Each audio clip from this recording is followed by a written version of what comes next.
আদালতৰ মজিয়ালৈ কনিষ্ঠ মহাবিদ্যালয়ৰ প্ৰসংগ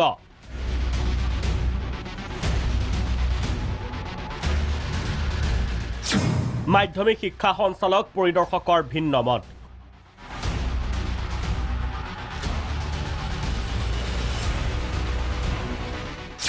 উচ্চতৰ মাধ্যমিক শিক্ষা সংসদৰ সন্দেহজনক ভূমিকা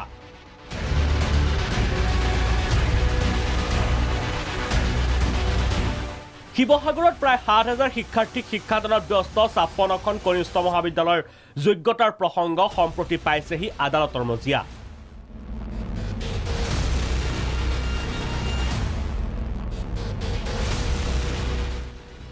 উল্লেখ্য যে শিৱসাগৰত চলি থকা বৃহৎ সংখ্যক নীতি বহিৰ্ভূত কনিষ্ঠ মহাবিদ্যালয়ৰ তথ্য জনাৰ বাবে RTIৰ জৰিয়তে আবেদন জনাইছিল আমাৰ শিৱসাগৰৰ সংবাদকৰ্মী ভৈৰৱ মুণ্ডাই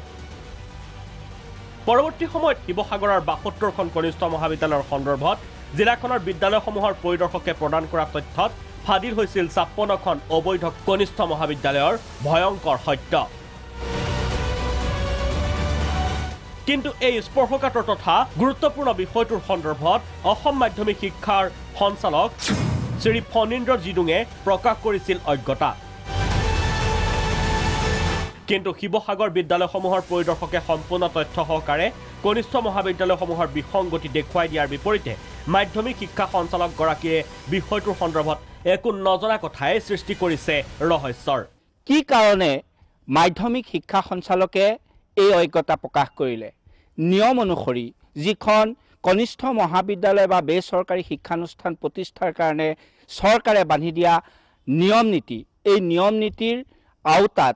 শিক্ষা সঞ্চালকে এটা কথা অজ্ঞতা প্ৰকাশ কৰাটোৱে ৰহস্যৰ সৃষ্টি কৰিছে এইবাবেই যে এখন জুনিয়ৰ কলেজে শিক্ষাবৰ্ষ আৰম্ভ কৰাৰ আগমুহূৰ্তত বা প্ৰতিষ্ঠানখন খোলাৰ আগমুহূৰ্তত যি মাধ্যমিক শিক্ষা সঞ্চালক আছে এই শিক্ষা সঞ্চালকৰ পৰা ল'ব লাগে প্ৰায়ৰ পাৰমিশন এই প্ৰায়ৰ পাৰমিশনৰ সম্পৰ্কত কোনো ধৰণৰ তথ্যই মাধ্যমিক শিক্ষা সঞ্চালকৰ কাৰ্যালয়ত নথকা বিষয়টোৱে স্পষ্ট কৰিছে যে শিৱসাগৰত অবৈধভাৱে চলি আছে সকলো কনিষ্ঠ মহাবিদ্যালয় অসম উচ্চতৰ মাধ্যমিক শিক্ষা সংসদৰ ভূমিকাও সন্দেহৰ আৱৰ্তত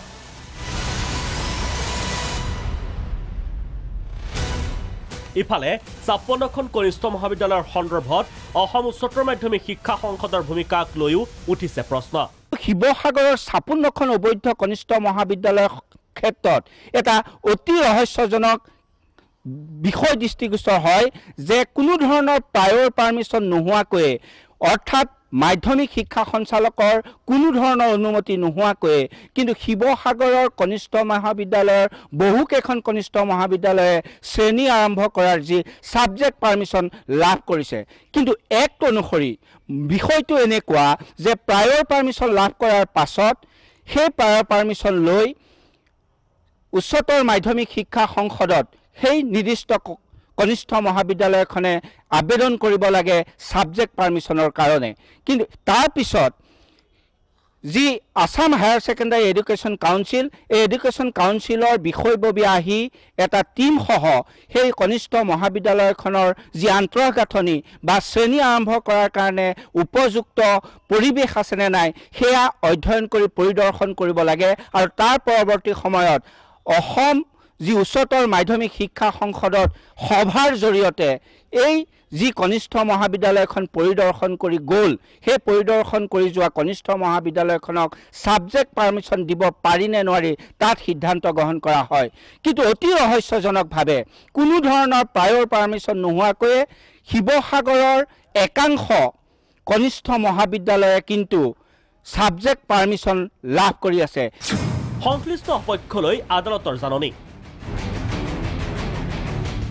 যথেষ্ট ৰহস্যৰ আৱৰ্তত সোমাই পৰা ৫৬খন কনিষ্ঠ মহাবিদ্যালয়ৰ সমগ্ৰ বিষয়টোৰ উচিত ন্যায় বিচাৰি এতিয়া আদালতৰ কাষ চাপিছে সংবাদকৰ্মী ভৈৰৱ মুণ্ডা যাৰ বাবে বিষয়টোত জড়িত সকলো পক্ষলৈ ইতিমধ্যে প্ৰেৰণ কৰিছে আদালতৰ জাননী RTI তথ্য অনুযায়ী পোৱা তথ্যৰ ওপৰত ভিত্তি কৰি এই সংশ্লিষ্ট কৰ্তৃপক্ষলৈ অসম উচ্চতৰ মাধ্যমিক শিক্ষা সঞ্চালক উচ্চতৰ মাধ্যমিক শিক্ষা সংসদৰ বিষয়ববীয়া আৰু যি 56খন অবৈধ কনিষ্ঠ মহাবিদ্যালয় আছে এই অবৈধ কনিষ্ঠ মহাবিদ্যালয়সমূহৰ যি অধ্যক্ষলৈ ন্যায়িক যি আইনী জাননী ইতিমধ্যে প্ৰেৰণ কৰা হৈছে আদালতৰ নিৰ্ণয় হ'ব আসলতে এই অবৈধ কনিষ্ঠ মহাবিদ্যালয়সমূহে কিদৰে শিক্ষাৰ নামত এক ব্যৱসায় চলাই থাকিবলৈ শিৱসাগৰত সক্ষম হৈছে সকলো পক্ষলৈ আদালতৰ জাননী জাৰি কৰাৰ পাছত 56খন কনিষ্ঠ মহাবিদ্যালয়ৰ প্ৰসংগই পৰৱৰ্তী সময়ত কোন দিশে গতি কৰে হেয়া লক্ষণীয় হ'ব ব্যুৰ' ৰিপৰ্ট ভিজন প্ৰাগ